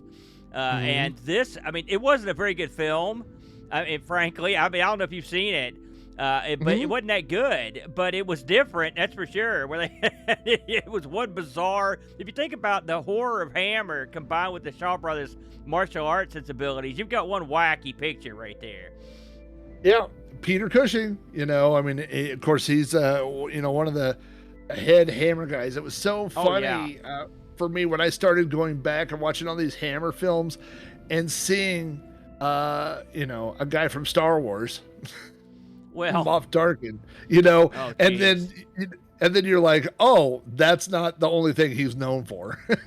Well, yeah, and now you're seeing 2 guys from Star Wars because they play Dooku and or whatever. Christopher Lee, yeah. Christopher Lee will do anything for money, and he's been, well, when he was still around, he would say that he's done thousands of roles, and small roles, big roles. The Hammer movies had it's funny, that European, that UK flair to them that gave them, I don't know, maybe it doesn't work over there. I always wondered that. But to me, they were particularly creepy, and I liked their Hammer House of Horror, too, their TV show, which was also creepy. They didn't pull any punches on British TV, so it's definitely one to check out.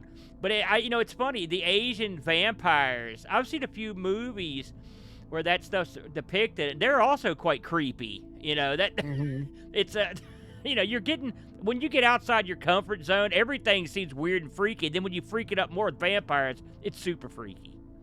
Yeah, they all kind of look like the guy from Big Trouble in Little China. That was kind of their look, I love that movie, by the way. It's one of my favorite. Another John Carpenter. Well, I mean, listen, the guy could do no wrong. So, ladies and gentlemen, we're gonna take our last break, and when we come back, we're gonna kind of throw everything together in a big pot, and we're gonna stir it up, and we're gonna bring out solid gold money. I guarantee it. We'll be back in 2 shakes. Everybody, stand by. You are experiencing Conversations from the Dark Side.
You are experiencing Conversations from the Dark Side. All right, we are back, and this is our final segment for this evening as we continue our discussion on vampires and vampire lore. In case you came in late, I'm your good buddy, Amigo Aaron, alongside Rob DRAC O'Hara. He'll bite you. Don't think he won't bite you. We've got a few things to discuss here at the end. I want to talk about something near and dear to my heart. I've got a buddy that I knew quite well. In fact, we're still good friends. I worked with him for a long time in Lexington. My good buddy Leroy. He was coming to town a couple weeks ago, and he said, "Listen, he's like, I'm going to come to town. I thought, what can I do with Larry on a show? And so I thought, well, heck, we'll get together and we'll talk about the vampire movie we made. And so I want to bring that up. Well, we sort of made it. I've mentioned this maybe a few times, but when I worked at IBM, me, my buddy Rich, my buddy Shaggy, and my buddy Leroy all decided to each come up with concepts for a film, and then we would make this movie because my buddy got a video camera, right? And so we all submitted our own ideas, and they picked mine to win, and mine was called Vladkula. Vladkula was a movie that was about a bunch of dorks making a movie, a vampire movie. And so it followed the exploits of a bunch of, it was basically filmed in my backyard after work on weekends. And we, by the way, we got off work at 4 a.m. So, and chemicals were involved in many of these shoots. Also breaking into church graveyards and a number of different things to film this. And we never finished it, unfortunately, but I do have the footage of it. One of these days I'll post it somewhere. But my buddy Rich played Vladkula. There was a double role. He also played a guy named Ricky Quest as the guy who played Vladkula. And our goal in this movie was to, like, it was supposed to be sort of funny, but also it's like what you would deal with these personalities. So basically the people we played in the movie, I was the director, so I wasn't actually in the movie, thank God. But so, like, for example, Ricky Quest's character didn't like the scene where he was going to be covered in fake blood, and since he didn't, the director didn't get fake blood, all he could get was ketchup, so he wouldn't do it because it would have ruined his shirt. So we tied a Fazoli's bib around him, and there's a great scene where he's coming, or we filmed him screaming up in the sky as he's lurched over this corpse, and he's got this ketchup all over Fazoli's bib. You can tell the high quality writing that was involved in this, but it was fun. It's one of the few creative things I've ever attempted. Of course, I failed horribly, but every once in a while you got to try something different. Have you? You're a famed podcaster, and you've really stretched out here in recent months with your channels on YouTube. Have you ever thought to yourself, what kind of horror movie would I like to film? And we've seen stuff like, low budget horror movies that really take off, stuff like The Evil Dead and whatnot. So did you ever think to yourself, and would a vampire be involved in your movie?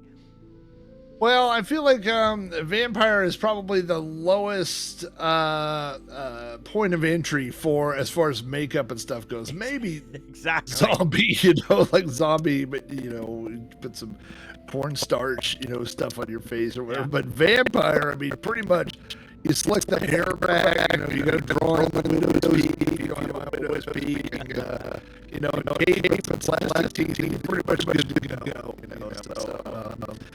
I don't know if I were doing a horror movie. I feel like I would go back. There's a lot of like psychological horror stuff like that. But I think I'd have to go. I got to go old school. It's got to be a monster. It's got to be some sort of boogeyman type story. So it could be a vampire. It's funny that. You're talking about like vampires like that, like, like when we were kids. I mean, like my dad told me a story one time. He said, people don't think that, like, they don't think Frankenstein is scary. He goes, but I saw Frankenstein as a kid, in a movie theater, and Frankenstein was 20 feet tall. Oh yeah. And he said it was real scary. And he said, he would his dad would take him to, like, whatever it was, the nickel or dime movies or whatever. And they would show old movies. And he said, I saw Dracula. And when he was on that screen, it was terrifying. You know what I mean? So, but it's funny how it went from like that to literally in our little kitchen cabinet, we have a box of Count Chocula. I love Count Chocula, I was waiting for that to come up tonight. Man, I mean, when we were a kid, it'd be like, oh, I mean, everybody is basically doing bad Bela Lugosi. Yeah, or the Count from Sesame Street. So it's very similar. Yeah. Yeah, but it's like how it gets from being like this scary thing to being, a kid like, oh, new chocolate marshmallows. You know, all right, you know. yeah. So- It is funny, and you brought up a point here. I think it's I hadn't thought about it. I want to get into it real quick, and it's a brilliant point, and that seeing a movie in the theater is entirely a different experience. And see, if you've got you've got like your own sort of personal movie theater, but like I mean, it's a whole different gimmick to see, especially when you're a kid. It's much scarier, in my opinion. I mean, did you remember seeing something in the theater, vampire or otherwise, that just you couldn't sleep when you got home?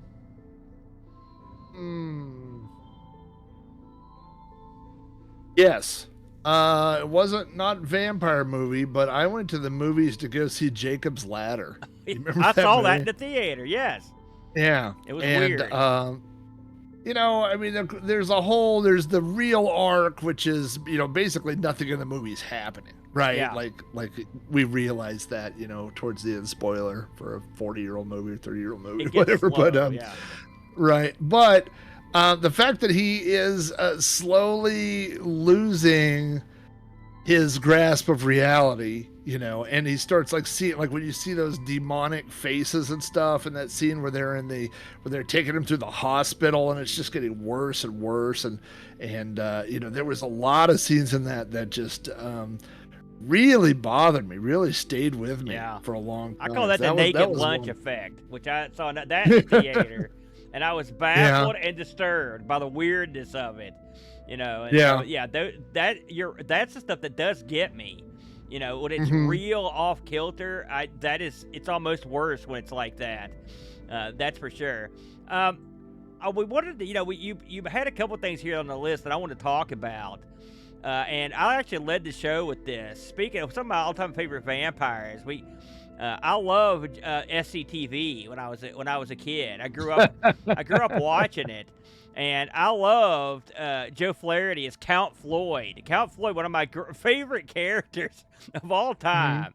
Always pitching these horrible films. Usually it's a 3D movie, 3D House of Stewardesses, or 3D House of Beef, or 3D House of Tip O'Neill is another great one if you remember who Tip O'Neill was. And he always would come in with all the growl, all the moans, and he would scream like a wolf, which makes no sense since he's a vampire. I'm a big fan of the old Count Floyd, and he even made his way over to like he was on one of the early Saturday morning cartoon shows. I can't remember, was it John Candy's or Pee Wee or somebody had him on there. Weird Al, maybe it was Weird Al's show. Yeah, I think so. So when I was like right out of high school, like the summer after high school, I moved into an apartment, you know, and one of the things was my friends and I would go to like Big Lots and places where you could buy VHS tapes for $1. Yeah. You know, and we would so I'd buy these terrible movies, Alice, Sweet Alice, which is a horror movie. It's the first movie that Brooke Shields was ever in. It's a weird one. How It's old in was she? a Was she a little kid in it? Yeah, she's a little kid, Yeah. and the bad person wears one of those masks. It looks like a normal face, but it's see-through, so it just distorts. Yeah. It's a terrible movie. And that, and I got Psychomania, which is like a biker horror. It's awful. They're awful movies, you know. But one of the movies that I got during that time was a film, and it was called How to Make Funny Home Videos. And it was a movie. I mean, it's a thing that tells you like how to make your own movies, right? Yeah. But it's hosted by Count Floyd. and so he shows you all these things, like it's a lot of silly jokes and stuff, you know, but he tells you the basics of making a movie. Like he tells you, like, this is an establishing shot, this is a close-up, you know. He talks about using a skateboard for a dolly, for a moving, like a track shot, you know. I mean, he really did break down all this stuff. And so you know, there was a scene where he was on the skateboard and he hit something, and then he flipped and he landed in a pool, you know, and then he was like, hey, here's how I did that, you know, and he showed the camera on the skateboard, and then there was the cut where he jumped in the air. Did he stay and then, you know, character during all this? yes, it's him as I Count love it. Floyd.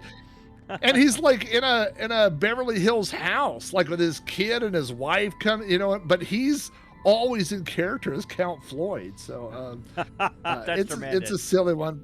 But yeah, I literally in college, like I made a few, I think everybody that got a camcorder eventually, you're like, I'm gonna make, like I made some Three Stooges and inspired shorts and a couple things like that. But a lot of like I said about like how to frame your shots and do that. I got all that from Count Floyd. That is outstanding. Every time I watch one of your videos now, I'll think about Count Floyd staring down from Vampire Heaven as he looks on. Of course, he can't die. He's a vampire, but Joe Flaherty can be looking down on you. I love that guy. I'm going to tell you something funny. There is a when my kids were really young, my wife bought a Honda Odyssey minivan, and the Honda Odyssey minivan was the first car we had that had a DVD player in it. So it had this screen, but only the kids could see it. If you're in the front seats, you can't see it, but they would watch stuff. That, yeah. And we got a DVD, and it was like haunted something Halloween cartoons, but it was like 3 SpongeBob episodes. Yeah. And I mean, for like a year, like I knew every word of these cartoons, but I'd never seen them because I didn't ride in the back seat, and then the DVD never made it into the house. It just stayed in there. So every time you start the van, the kids would watch these same 3 cartoons over and over. And there's one, it's like a haunted thing, and it's SpongeBob, and he's working at the Krusty Krab, and he starts telling Squidward is trying to scare him with a haunted story, a Halloween story, and it's all about this killer called the hash slinging slasher. It's kind of a tongue twister. Yeah. But he says all these things. He's like, first he will show up and he will do this, and then the lights would flicker on and off, and then he scares SpongeBob. He turns the lights on and off, So anyway, he goes through this whole thing. But then at the end of the cartoon, all those things start really happening, And so they're like, oh no, the hash slinging slasher's really here. And at the very end of this cartoon, it cuts to a shot in the doorway, and they have superimposed Count Orlok. Like from, the movie, and he's the one that's turning the lights on and off. And then all the people in the cartoon, SpongeBob and Squidward, they all go, Nosferatu. And then he kind of grins or whatever. And then that's the end of it. So all this time I was like, what are my kids watching? And then there's a punchline where they all go, Nosferatu. So my kids, I mean, when they were 3, 4, 5 years old, they knew who Nosferatu was because they had seen it in this SpongeBob episode, And then I eventually saw it. And it's very similar to the story earlier when I saw the Bugs Bunny. It's the updated. Yeah, it's just you get that childhood exposure, which I think is good because and then they go, oh, what's Nosferatu? What's a vampire? And then they could start exploring into other stuff. Now, one of the things I wrote on here was vampires in music. So I don't know if Monster Mash was probably the earliest thing I could think of, you know what I mean? Yeah. Which was just, it's still, you hear it every year. It's a Halloween staple, but, you've got, what is it? Is it Bobby Boris and the Pickers or something like that? And the Picket, but it's like, it's the whole thing. He's doing, the vampire, he's doing that same impersonation. Whatever happened to the vampire twist? He just does that. And but that's the earliest thing. I think you hear that every year a million times. It's never going to go away. The Bobby Pickett. And he did other goofy songs. Yeah, but that's holiday themed. That's how you get over it. Yeah. But he's like, there's another there's a sequel to that song, It's like, and we came back another time, and it's like some other dance, Now we're doing the Frankenstein walk, and you're like, no, it's just you get one hit wonder, and that's it. We don't want the B-sides. There's my dad had when I was a kid, he had a bunch of comedy albums. So he had all the Bill Cosby albums, which I grew up with and thought they were all hilarious. Yeah, my dad had them too, and I listened to every single one of them. Yeah. Kids don't want to hear them now, but that's where I heard Cheech and Chong for the first time, all that stuff. But he had all these Alan Sherman albums, which Alan Sherman, most people know him from Hello Mutta, Hello Fada, that was his biggest hit, I think. But he had all these hits about his son, and it would be like My Son something, but he had one that was My Son the Vampire. And he would go, he will drink your blood. He would go through it. It was really funny. And so when my kids were young, I was always looking for Halloween kind of songs that would, stuff to play around Halloween. And that was one that they just, because it starts off with like a kind of a bouncy piano. It's like, dun, dun, dun, dun, dun. And then he goes, blood. And he keeps doing that. My kids did that all the time. They explain that to the grandparents. It's like, yeah. Well, the problem is then they go to daycare and they would do it, and then they walk up to the other kids and then they go blood. Well, and then they you can't make an explanation for that one. No, and then they're like, Mr. O'Hara, your kids are licking other people's feet, and I'm like, oh boy, what's going on in that daycare? I looked over because you picked out some tunes here. I'd heard the classic ones here. But it's funny, when you think about songs, you'd think that like songs featuring vampires or Dracula, like there'd be tons of big hits. But like for example, just off the top of my head, there are way more big hits that I've heard of about like Superman, for example, than the vampires. Yeah. And you'd think vampires are very rock and roll. When I think of a vampire song, the first one that comes into my mind is the Concrete Blonde song. They've got a song that's called Bloodletting, the vampire song. I'm not the biggest Concrete Blonde fan, but it's far and away my favorite tune from them. I don't know if you're familiar with that one, but it's a good song. And then another one that's not that old, and it's funny, I went back years ago to read the lyrics on this song because I wasn't sure what the guy was talking about when I heard it, and it was about vampires. And it was the Toadies' Possum Kingdom. I don't know if you remember that song. Do you wanna die? That song. Right. That's a vampire song. But I've got a list here, and I've been looking at the list all week. I'm like, let's look at all these vampire songs. Most of these songs are from people I know that I've never heard of. So I guess vampires aren't getting over that good on the Billboard charts. Yeah. No, Not on the radio. It is odd though, isn't it? Even like zombies had their, but vampires can't pull it off. Why do you think that is? Yeah, I don't know. It just doesn't, maybe it doesn't translate over, you get the movies, it works, but on the songs, I don't know. Like I remember, I was like we had our little group of heavy metal guys, right, in high school. So there was like the Kiss guy, and I was like the Motley Crue and Metallica guy, and then there was that one guy that was the Iron Maiden and Judas Priest guy, so he would always give us like mixtapes of that. And I remember him giving me a tape with Love Bites on it, which I didn't get the pun at the time, but yeah, that's a Judas Priest vampire song, but not one that most people would know, and I remember Bauhaus, which was I don't know if they were the first goth band, but they were the first goth band I was exposed to, which I was not a big Bauhaus fan, but when you drop one member and then Bauhaus became Love and Rockets, and I was a huge Love and Rockets fan. Whoever they dropped, good move, because I wasn't a big Bauhaus fan either. I'd heard them. I had, you've always got friends that are into that stuff. You got your Roxy Music friends, or your, these guys, and I'm just like, but yeah, I'm the same way. And that's one I did hear. I do remember that one.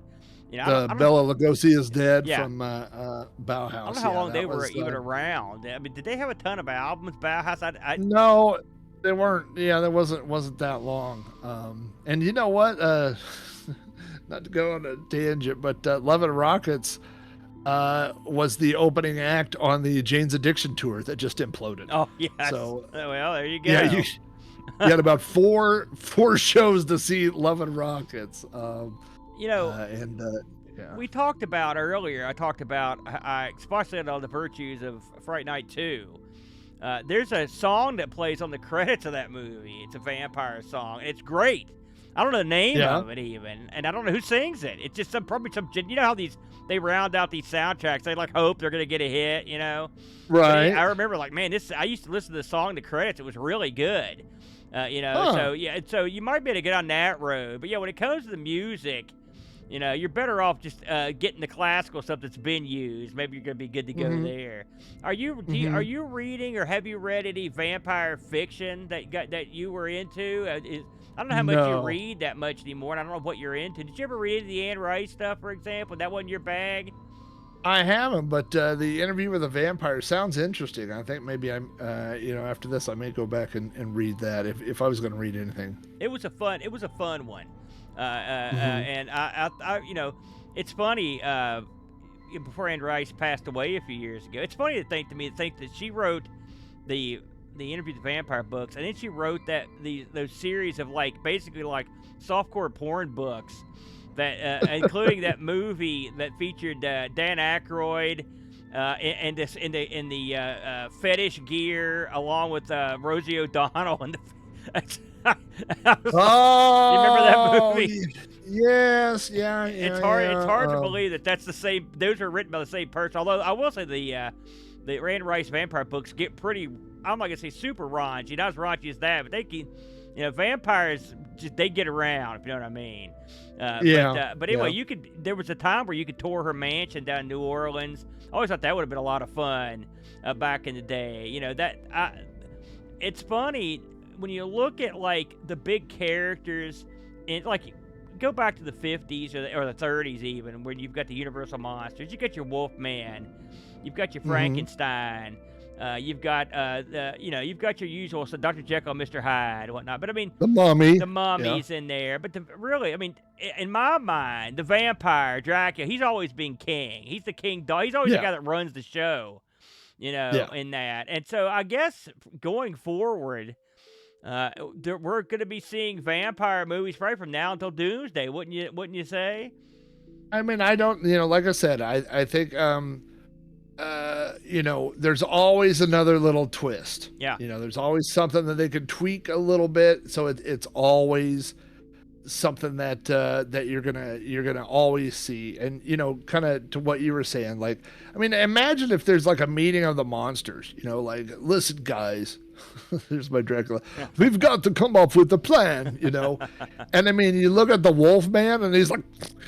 I mean, he's no good, right? And then the mummy, he's like, I can't hear that guy. Yeah. And then Frankenstein, he's like, fire, bad. Okay, well, he's out, So, I mean, really, I think Dracula has got to be the de facto leader of the band. I never thought of it that way. He's the only guy making the play. You're right. He's pretty much the only guy, because he was like Jekyll and Hyde. He's going to be okay half the time. Then he turns the crap. Half the time.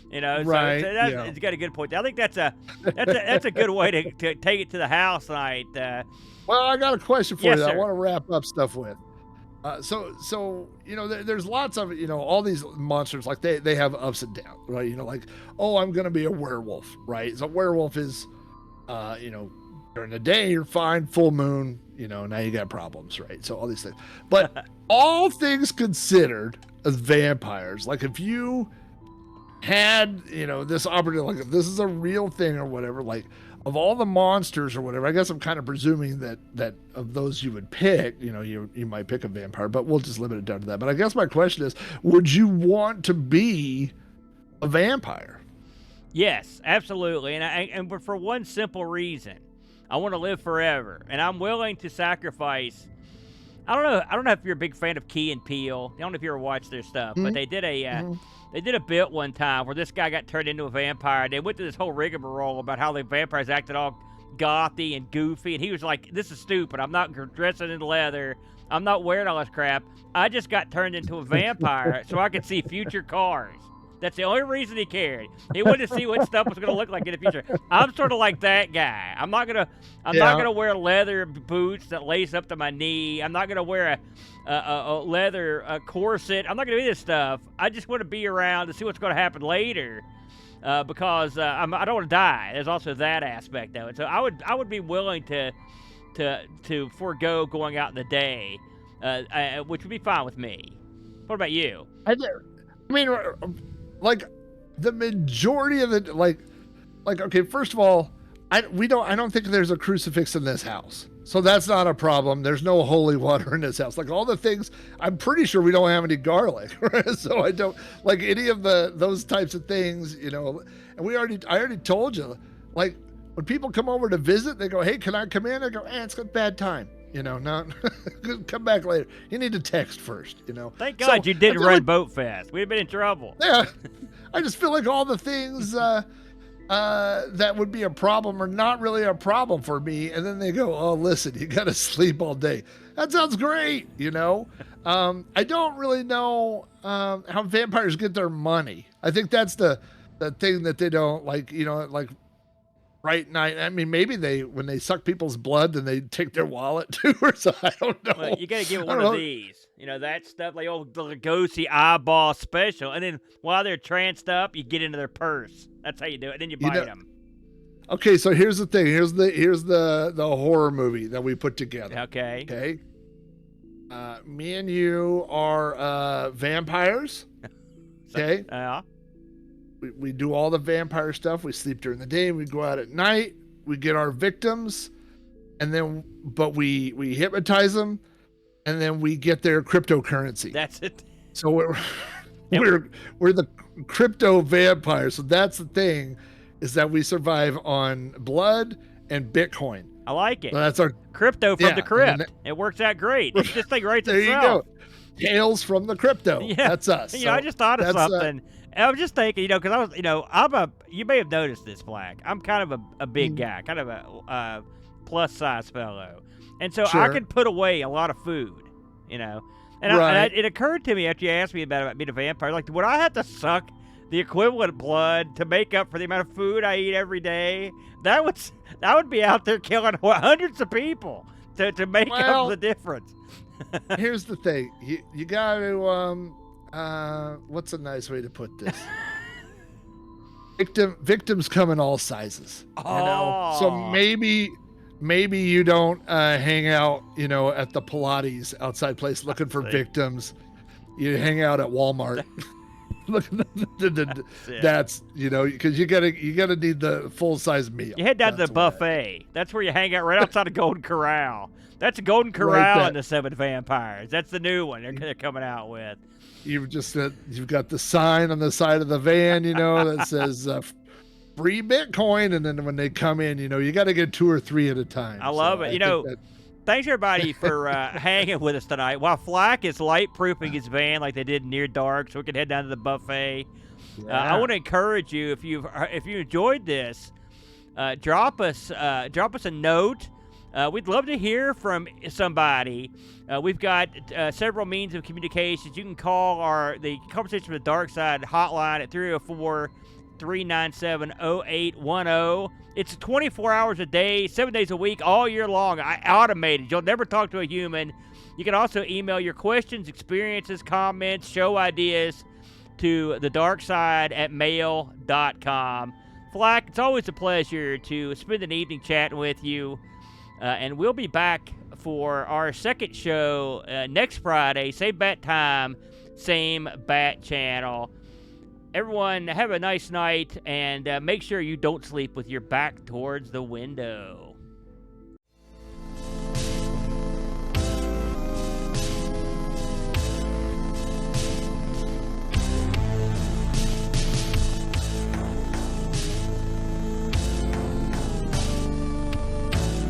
You have just experienced Conversations from the Dark Side.